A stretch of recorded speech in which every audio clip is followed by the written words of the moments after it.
Happy New Year to everybody. My notes say here I'm supposed to say go blue, but I guess we can skip that and shorten it a little bit.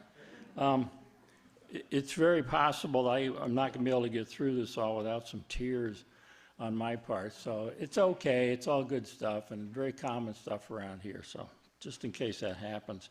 A lot of the new members didn't have the opportunity to meet my wife, Joyce, who transitioned 4 years ago.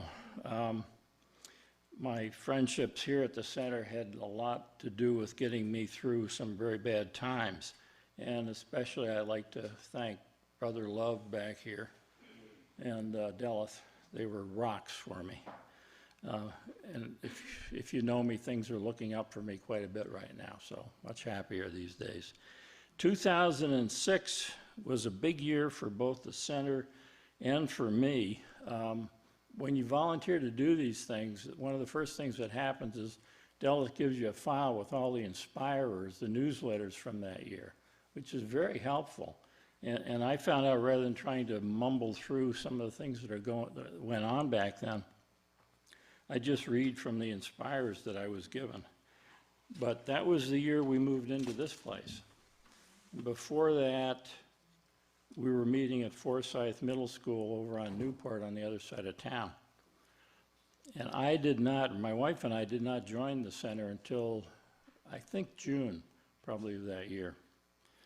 The board members in 2006 were Kathy DeLauder, Alex Penn, Vivian Sanders, Craig Harvey, Fred Sauer, Kathy McCrill, and Sally Searles was our board chair.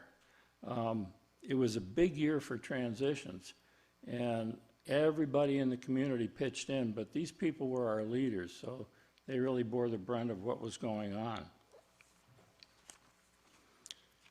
They were fishing around at the beginning of the year for what exactly we were going to do, and this is from the May Inspirer. It's possibilities that the board put in. Imagine not having to set up and take down chairs, equipment, food every Sunday, being able to pop into the center any day, having classrooms available for social hours, events, wedding receptions, offering children a space that they can truly call their own class with decoration, group projects, displays, etc. It's all there. We just have to seize the opportunity. We were floundering around at that point. We didn't know what we were going to seize, but they were talking about it.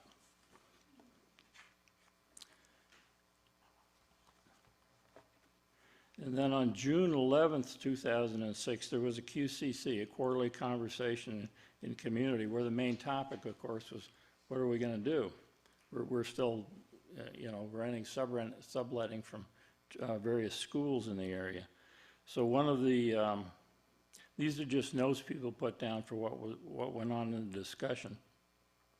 This paragraph is called Consciousness. Where is our consciousness regarding what it takes to support full-time rental space? Are there enough community members who are willing to come forth with energy and commitment to co-create in this move? Many echoed, we create the energy to make the space warming and welcoming. Some like the idea of transforming something that is currently ugly and neglected, this place, into something beautiful, re-energized space in the greater community. Current and ongoing support was pledged by many present with hopes that others will join in through tithing. We were reminded that the joy is here or wherever we meet. I'm going to jump off of this a little bit for personal recollections. My best recollection is that Joyce and I know we heard about the Interfaith Center from Lori Coburn, and she said, why don't you give it a try? And of course, at the time, I was a good husband, so I just followed directions. So we went over on one Sunday over to Forsyth Middle School, and we walked in the door where we were supposed to go. There wasn't much activity going on. There was a greeting table out as you just came in, and there was only one person there. That's all we saw. And that one person was Joy Pendleton. And I've always thought that it would have been very much fairer had they put a sign on the table that just said, "Hi, my name is Joy. If you talk to me, you're probably going to be a member here for 20 years." But there was no such sign, and so here we are. We could not agree on who the second person that we met in the community was. One of us thought it was Fred Sauer, the other one thought it was Craig Brand. Two very tall people with German accents, so you can see the confusion. But I well remember, and he's not here today, I don't think, the third person I met in the community. Joy did whatever we needed to do, and she kindly pointed down the hallway and said, "Take a right down there and you'll end up in the room where we're going to have the service." And over here there was a little girl's room, and Joy said, "I think I'll go in there first before we go in for the service." So I'm leaning on the wall of the hall that goes down to where the service was, just minding my own business, and Joyce had gone into the little girl's room. And here comes this dude down from where we were headed with the room. Kind of deedly bopping along and looked slightly strange. And I thought, well, I don't know this guy. He doesn't know me, so maybe he'll walk right by me and I won't have to worry about it. Well, here he comes over to me. Looks me in the face, said, are you new? Or I don't recognize you, are you new? Said, "My name is Al Carter." And I said, "Yeah, my name is Paul Jurgensen. I'm here with my wife. She's in the little girl's room."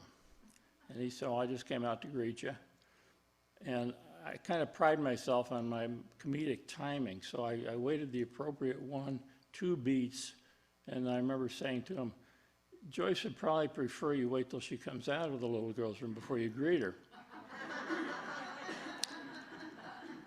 And I remember Al, just standing right here, did not change the expression in his face. He's just staring at me. And I made a joke, so I thought he would smile or something, but oh no, nothing. He's just staring at me. He didn't change his face at all. And he corrected my comedic waiting. He waited 1, 2, 3, and then he says, "You and I are going to get along just fine." And we've been doing that, getting along pretty good for now 17 years, so I'm sorry. I often thought what if I'd met Al first and Joy third, would we be here or not? I don't know. A couple other things I remember from that very first meeting was Sally Searles getting up. I didn't know her at the time, but in the announcements and saying that the board has decided we're going to convert this place. I'm not sure how she described where this was. Of course, Costco wasn't here then. But she said, "We've decided as long as we get a commitment from the community of $20,000, we're going to go ahead and sign the lease." And I'm thinking, what the hell did I walk into here, And I'm pretty sure I put my hand on my wallet, but I'm not positive of that. And then I remember also after the service, Dave gave the service that day, and he recognized us as being new people. He came over to introduce himself. And when we explained, well, we're both CPAs and we're getting close to retirement, and his eyes got big. And I thought the guy was going to kiss me on the lips. I really did. It wasn't too long after that we got involved with the accounting and have been ever since. Oh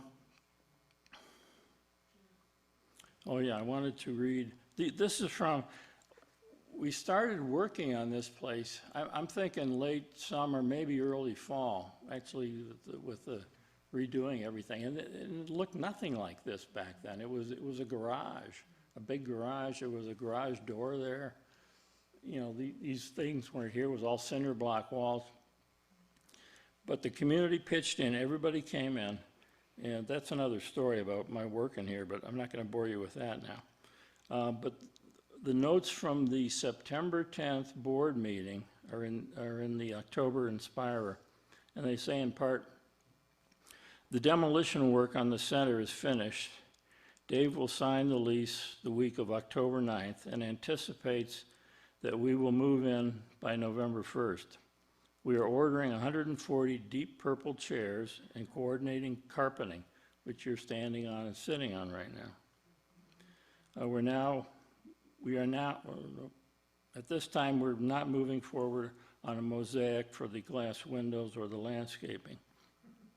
So we can focus on all our energy on completing the interior for occupancy. We're so looking forward to being able to use candles and to creating our own traditions. And November 19th, 2006 was the first service we had in here. And again, it was dusty. It didn't look quite like this. I'm pretty sure we had the chairs. Randall, didn't you and Larry Toth drive up to Toronto to pick those up? I did. I wasn't here till 2009. Who went with Larry? Joy and Dick drove with Okay. Larry to Toronto to get the chair. They got a car and they drove up to Toronto, turned right around, didn't even stay overnight, and drove back here with these things. A big truck. Yeah. Oh, I'm glad they didn't ask me. I think I told you that. The description of that day is in the December 2006 Inspirer. And there's no credit given to who wrote this, but it's really good. I don't think it was you, Dave, because there's some nice things in here said about you, and I don't think you would have written that. It might have been Delith, might have been Heidi, I'm not sure. Okay, all I want to do is have that read. I've tried to read this 4 times practicing. I can't get through it without breaking up, so I'm going to ask somebody tougher than me to read it. You want me to? Janet's coming up. She's tough. Clearly tougher than me.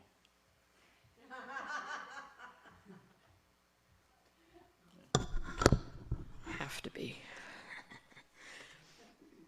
What a day that was. Sunday, November 19th, 2006. Not only Rod's birthday, but such a significant day in the life of our interfaith fellowship. Raw beams on the ceiling, drywall seams along the walls, dusty cement floor. It was pure heaven. A few days before that, we were putzing around hanging drywall, replacing part of a wall with a beautiful glass block design, and finishing up odd jobs. Then, because of the hard work of interfaith members, but also we now know for sure by the grace of God, that Sunday was transformative. There were not many dry eyes on November 19th. Some people entered the sanctuary and burst into tears. Some started shedding tears during the service when the reality sunk in. Some began sobbing during the dance at the end of the service, tears of pure joy. We didn't notice the unfinished parts of the sanctuary, or maybe it just didn't matter.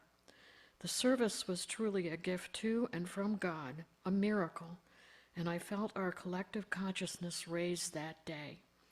After a rousing spiral dance led by Nightfire, in which almost all of us participated, I noticed everyone smiling and laughing. Many needed to hang around later and absorb more of that high energy. As I turned to leave, it was snowing, of course, a mystical ending to a day of miracles.